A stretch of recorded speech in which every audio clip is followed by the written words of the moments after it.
Assalamualaikum dan salam sejahtera.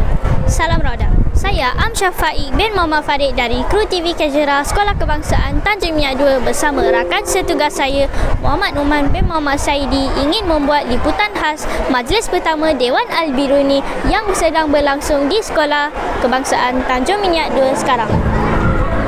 Seperti yang anda dapat saksikan di belakang saya, tersegam indah Dewan baru SK Tanjung Minyak 2 iaitu Dewan Al-Biruni.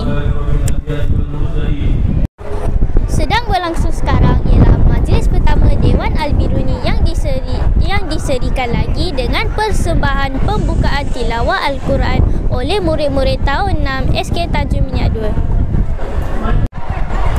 Bersama-sama kita pada hari ini ialah Guru Besar SK Tanjung Minyak 2 Puan Nafisah binti Ahmad Mustaqim. Baiklah Puan, apakah matlamat program majlis pertama Dewan Al-Biruni ini diadakan?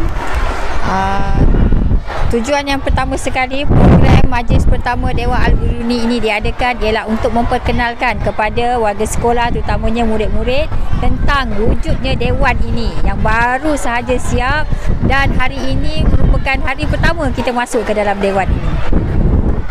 Okey, baiklah, dan apakah harapan pihak Puan terhadap pelaksanaan majlis pertama ini di masa hadapan? Harapan saya dengan adanya majlis ini diadakan pada hari ini, warga Sekolah Kebangsaan Tanjung Minyak 2 dapat mengetahui bahawa Dewan ini telah disediakan oleh Kementerian Pendidikan untuk warga sekolah. Jadi aktiviti-aktiviti program kita akan lebih teratur, lebih tersusun di sini dan harapan saya Dewan ini dapat dimanfaatkan dengan semaksimal mungkin, insya-Allah. Okey, baiklah. Terima kasih Puan di atas penerangan sebentar tadi.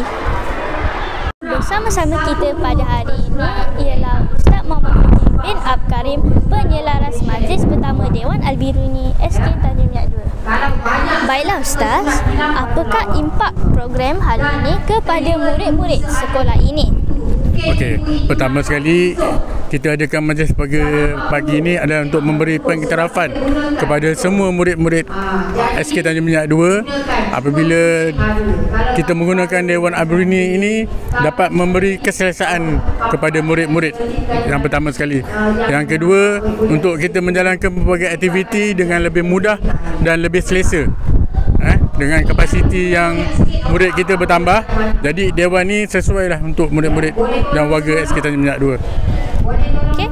Dan apakah bentuk sokongan yang diperlukan oleh pihak urus setia program dalam melaksanakan program majlis pertama Dewan Al-Biruni supaya dapat berjalan dengan lebih lancar? Okey. Apa sokongan yang diperlukan adalah kerjasama pada murid-murid sendiri. Pertama sekali, murid-murid naklah menjaga disiplin, mematuhi peraturan, dan yang akhir sekali harap murid dapat menjaga kebersihan Dewan ni seperti mana yang disarankan oleh Guru Besar. Baiklah, terima kasih Ustaz di atas penerangan sebentar tadi. Turut bersama saya ialah salah seorang murid Sekolah Kebangsaan Tanjung Minyak 2 iaitu Akasha. Hai Akasha, bolehkah kamu ceritakan perasaan kamu mengenai majlis pertama Dewan Al-Biruni pada hari ini? Perasaan saya pada hari ini ialah saya sangat bersyukur kerana dapat duduk di Dewan terbuka pada yang cantik ini. Dan saya sangat gembira kerana saya dapat duduk pada hujung tahun ini dan baru tahun ini. Terima kasih Akasha.